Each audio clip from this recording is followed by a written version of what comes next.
Alright folks, this is HitmanVonDoom showing more of the Uncanny X-Men Haul that I picked up recently. As I said, these are some of the ones that I got about 18, 19 comics. Some of the ones that I've managed to read. And seeing as how now I'm on my spring break, I'm going to have such a lot of time to read these now. I haven't been able to read them since I've been in school, and I've been having exam after exam and paper after paper and report after report to do. But since I'm on spring break and all I'm pretty much gonna do is work at my new awesome job, all I'm pretty much gonna do is work all the time and just read comics and hit the weight room. But yeah, this one is Uncanny X-Men 158, and I actually forgot to show this in the last video, the part one. And I think this is Rogue right there, Rogue. And so anyway, this was a pretty good read. For some reason I forgot to show it, but anyway, it's pretty much the X-Men are going to Washington with Carol Danvers to, erase any of the records that the government has on them. And by coincidence, they bump into Rogue, and Carol Danvers sees her, and after what Rogue did to her, she tries to kick Rogue's butt. And the picture's pretty self-evident. Rogue pretty much kicks her butt, kicks the X-Men's asses, pretty much. She takes Storm's power, and, it's too much for her to handle, so it's pretty funny. But they end up pulling through by sending Rogue away. And Carol Danvers gets some sort of revenge on Mystique, too. She kicks her butt and erases the fire. So it was a pretty solid read. Nice to see Rogue there, kicking ass as a bad guy. Because, I am a Rogue fanboy. So, it's 158. And we jump right ahead to 177 because, like I said, I forgot to show that. And this is Uncanny X-Men 177. Right there. And you can see there's like a little body laying there and Wolverine. But yeah, that's nothing too extreme there, folks. Anyway, this one's about Mystique is just pretty much training in our arcade, in our Murder World arcade. And Arcade's just making robots, and like I said, she's just pretty much training and preparing for the X-Men because she thinks that Rogue, when she joined the X-Men, that Professor Xavier convinced her, and so that's pretty much mainly what this issue is about. Unless I'm forgetting something.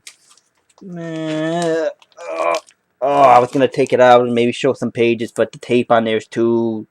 The plastic is a little softer, and the tape on there is too much. But yeah, that's pretty much what it's about. It's a pretty solid issue as well. And yeah, she pretty much starts a plan of motion. Kitty Pryde and Colossus go to a special event, and then they're lying and waiting at the Brotherhood of Evil. Next one, 178. Uncanny X-Men 178. Now this is Mystique's plan into action right here, and pretty much is pretty much this is what it's about. Mystique is trying to get Rogue. She has these distracting people. Colossus gets his butt handed to him. Kitty Pryde tries to save her, but a side story to this is the Morlocks end up taking her, I guess, prisoner, try to force her to live up to her bargain on Caliban to marry her. And a lot of things happen in this issue, and you get a really good thing because Mystique pretty much goes to get Rogue, and they have a really, really good, nice conversation, nice characterization going on with Rogue and Mystique right here, and you can't barely see the top, but yeah, it was a really nice issue. And Rogue, they have a really nice conversation. She calls Rogue Mystique mom, and here's a pretty nice issue. And Uncanny X-Men 179. That's Caliban, by the way. I wonder why she don't want to marry him. But anyway, this is pretty much just about. They take Kitty Pryde there. Kitty Pryde finally comes to the realization that she needs to keep her word, even though no matter how much she doesn't want to. The Morlocks read Wolverine, and pretty much, Caliban, he realizes that he loves her so much that to let her go into the light. And that's pretty much what this issue is about. Nothing major happened, so like if you ever see this in a back stock and you can find something else, you go with the other thing. I wouldn't pay. I would see $4. I wouldn't pay anything more than what you would get for a current now for this one. Still, it goes into my Uncanny X-Men collection. Uncanny X-Men number 180. Oh yes. right here. That's Kitty Pryde. That's Storm. And when Storm changed into this outfit, which is, my God, Mohawk. She just not can't pull off the look, folks. I'm sorry. I mean, look at that. But yeah, Kitty Pryde's been really distant to Storm, and this is when they finally have like a heart to heart. Her and Kitty Pryde have like a nice conversation, heart to heart. So it's a pretty nice, solid issue. Classic, I guess, Chris Claremont characterization of female characters. One of the great things he did. He was a really, I mean, his run on X-Men, which is amazing. That's actually my kind of my would be my was actually my goal was to get all of Chris Claremont's run on Uncanny X-Men, his first run, to correct me. But I'm pretty sure when we get to Giant Size X-Men and Uncanny X-Men 94, that's, yeah, out of my price range by, what, hundreds of dollars, I believe. Yeah, but this is what this issue about, and pretty much they go into the portal and get transferred to Battle World for Secret Wars, and Kitty Pryde's left to deal with the White Queen and by herself. And this is Uncanny X-Men 181, The Return. And look, Professor Xavier is walking, only to be crippled again, because that's his thing. Young dragons in love. Pretty much, they come back from Secret Wars in Tokyo, and this is a dragon follows them and starts going on a rampage, pretty much. Lockheed apparently was her boyfriend, and, well, since Lockheed was her boyfriend, he pretty much calmed her down, and she ends up, I guess, leaving heartbroken. That's pretty much what the issue is about. X-Men fight the dragon, Lockheed calms her down, Rogue gets sent to the mansion to check on Kitty Pryde and see what's happening, and that's pretty much it. Nothing incredibly major happens here, not a vital important issue, but nonetheless, Uncanny X-Men 181. Next one, Uncanny X-Men 182. Rogue. Very, how do I put it? If you're a Rogue fan, if you're a big fan of Rogue like I am, this is a very, very good issue to get. I mean, this is pretty much almost all about Rogue. Just like, side stories like always, but this is almost pretty much all about Rogue. And it's a very, very good Rogue issue. If you're a fan of her, I recommend getting it. And again, Uncanny X-Men 182. And this is, she finally realizes what the horrible thing she did with Carol Danvers. She finally realizes how horrible it was what she did. Sorry, folks. I'm kind of dealing with allergies. But yeah, I mean, here Michael Rossi, she hears that, and the Carol Danvers personality just takes over, and she starts acting like Carol Danvers, rescues Michael Rossi, and she's just acting like Carol Danvers. She doesn't realize anything is wrong. She thinks it's her Rogue personality doesn't really manifest. The Carol Danvers personality just completely takes over, and it's so weird because Michael Rossi is just so creeped out by it. And then she kind of starts going to this incredible identity crisis, like, oh, wait a minute. She finally realizes, wait a minute, I've never been here. And then she finally realizes, and then she starts pretty much essentially reliving all of Carol Danvers' memories.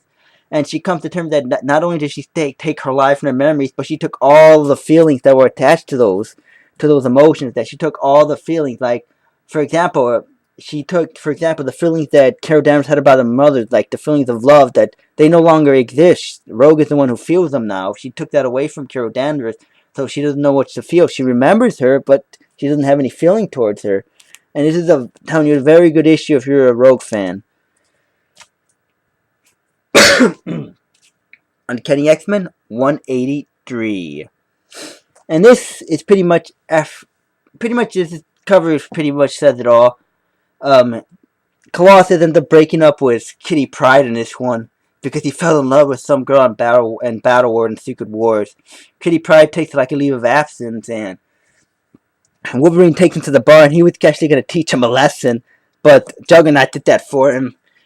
Juggernaut runs into them, and they get into this huge fight, and Wolverine just stands there and lets him take a crap, I guess, not what's the right word, kick his ass, because Juggernaut just pretty much destroys Colossus. I mean, no question about it. And Wolverine teaches Colossus a lesson about trust and stuff too. So solid issue too.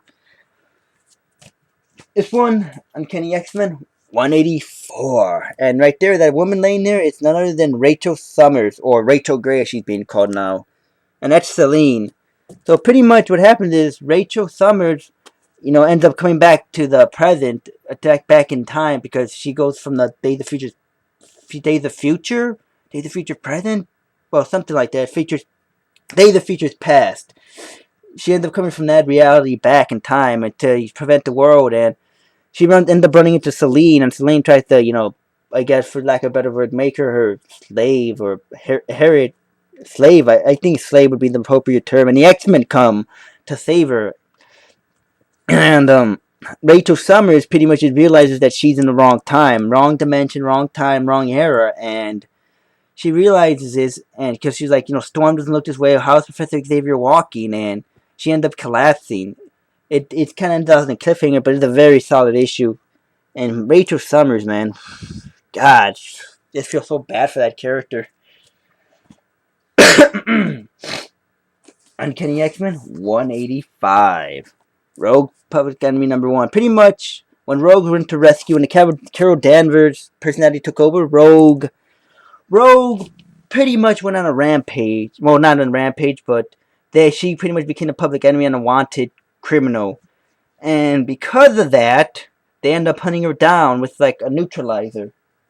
With some sort of neutralizer to prevent that takes away the power. Now Storm and them have like a nice chat. She takes some of Storm's power because Storm allows her. And pretty much it's just about, her coming to terms and getting better with herself. But what happens at the end is Storm essentially takes the bullet for Rogue, and she ends up losing all her powers of the creation that Forge created, and that's how it ends. And Rogue gets thrown into water. Life After Death is like the aftermath of what happened, because when Uncanny X 186, when Storm loses her powers, she becomes absolutely devastated, and Forge pretty much ends up taking her in, and tries to get her back to normal, to say okay, there's more than life than your powers. There's more to it.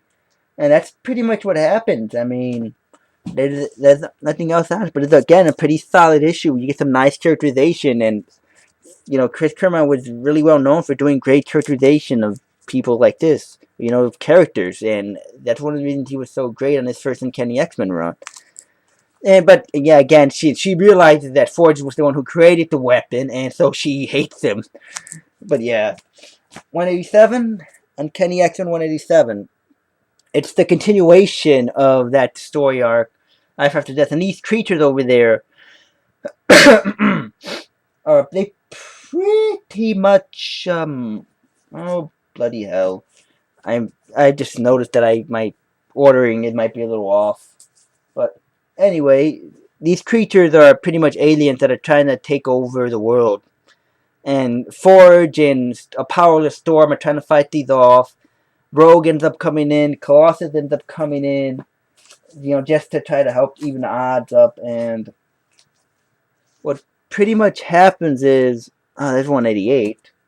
What did I put 189? Oh, man. Alright, I found it. Never mind. I had to, go back to that. But anyway, I was just looking at the stack. But anyway, what was I? Alright, they're fighting these monsters and everything, and pretty much, Professor Xavier knows they're losing, so you get Ileana gets called in, and she uses a soul sword and kicks some butt, and you're calling up like a bunch of reserve people that aren't even members of the X-Men. Again, they end up pulling this off and winning, but Storm is powerless. Rogue actually absorbs this guy's powers and turns into one of them, which is pretty cool. Again, solid issue. Uncanny X-Men 188. Again, this is dealing with still continuing the story arc. It deals with the end of that one too, but at the end here is Rachel Summers giving a bunch of cyborgs to everybody.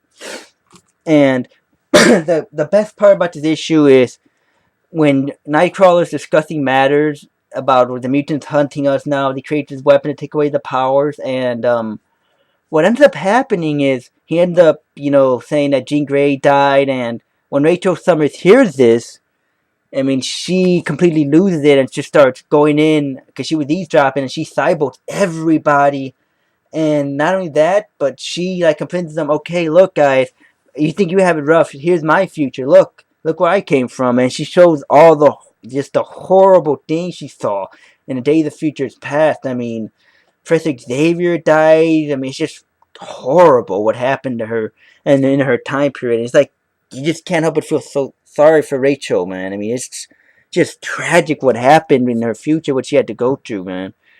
But very solid issue. And also, in a previous issue, she actually ends up calling Cyclops and crying because that's her father, and she's yet to be born. And it's tragic, the character Rachel Summers. Uncanny X-Men 189. This one, Selene tries to join the Hellfire Club as the Black Queen. And in the process, she ends up coming against Magma and Rachel Summers. They end up attacking each other and try to infiltrate the Hellfire Club, Rachel and Magma. And Selene ends up going into their minds. They end up breaking through, and pretty much they end up winning. Nothing incredibly major happens here either. So that's like an abridged version of what happens. And it's like I said, nothing incredibly major happens here, but it wasn't a. It's one of those issues that if you see a backstock of this one and you see another one, go with the other one. But yep, 189. And Uncanny X-Men 190. And this video is running really long. Time to start touching like an auctioneer. Right there, and God, I don't know. This might have taken place in another video. But there was like this necklace right here with this horse houses the evil spirit of this guy, and it was kind of prevalent in some of the back issues too. Previous issues, and pretty much he creates this world where you walk into like this spear, and it's like this mystical world where he rules, and it's like what is it, like olden times, medieval times pretty much. And all the superheroes, their powers, they lose their memories and their powers turn into what their powers would be during that time period. And Spider-Man's the only one who's unaffected. And pretty much that's Professor Xavier and Caliban, believe it or not. But that's pretty much what it is about. And for me, it was a little confusing because I think I maybe missed an issue that's maybe crossed over into something else. But that's pretty much what it's about, and a lot of stuff happens. 191. And, this cover looks awesome because it's like Vision versus Colossus. But, again, it's continuing the story arc of Uncanny X-Men 190 where, it's continuing that story arc where, they're in olden time. Then he's fighting like an old, a medieval version. They're fighting medieval versions of each other. And pretty much Spider-Man, God, man, he gets his butt handed to him in this one. I mean, it's not even funny. He gets his butt handed to him. I mean, he gets crucified. Spider-Man actually gets crucified, man. It's awful, but they end up pulling and winning through. I think what ends up happening is that they end up freeing Doctor Strange, and he ends up with the use of Ilyana Rasputin, aka Magic. He ends up kind of doing some sort of time shift and reversing time, where it's only a select few people know who were with him who did the spell, and that's how it ends. And the necklace ends up getting thrown, that House of the Evil Spirit ends up getting thrown to some random puddle of water. But man, just to see Spider-Man crucified was just something else, man. So, yeah, follow this issue. Uncanny X-Men 192. And this one is about, that would be Warlock, but it's not him, it's his father, and they're pretty much fighting against him. And at this time, the X-Men are severely outnumbered, and yeah, their numbers are dwindled, and they're so bad that Nightcrawler actually had to become leader. When Nightcrawler has to lead a team, things are in desperate shape. He is by no means a leader, folks. And pretty much, it's not like this. He kicked the guy's butt, and it's a pretty solid issue, and it's also what's cool about it is the Rogue ends up absorbing this guy's powers, too. It's pretty awesome just to see that, so worth checking out, folks. 192. And an Uncanny X-Men Annual. Emma Frost, the White Queen. And this is, I don't know what it is about annuals. Any annual that I've read has never been that great, except Days of Future Present. This one is no exception to that rule. They're either weird or they're just not up to par what you would expect. And this one it's just like they're telling a story around a campfire. That's all they're really doing, and it's just an imaginary story around a campfire of Kitty Pryde and Lockheed, and in the mystical fantasy world. And pretty much Kitty Pryde comes to terms with Colossus' breakup, and they have a nice chat, and that's pretty much all that happens. So remember, folks, annuals, just I as a rule of thumb, I think I've only read 2 annuals that were really very good. So rule of thumb would be to avoid annuals. And Uncanny X-Men 193. Right here, Ooh, that Thunderbird or is it Warpath? Which I can't remember which one is the one who died like on X-Men's first mission, the new team. But he ends up kidnapping Banshee, and he's trying to bait the X-Men into like the special military facility to come and rescue him. And to help him is somebody called Empath and some other girl, and that's Firestar right there that he brainwashed pretty much through his power of emotion.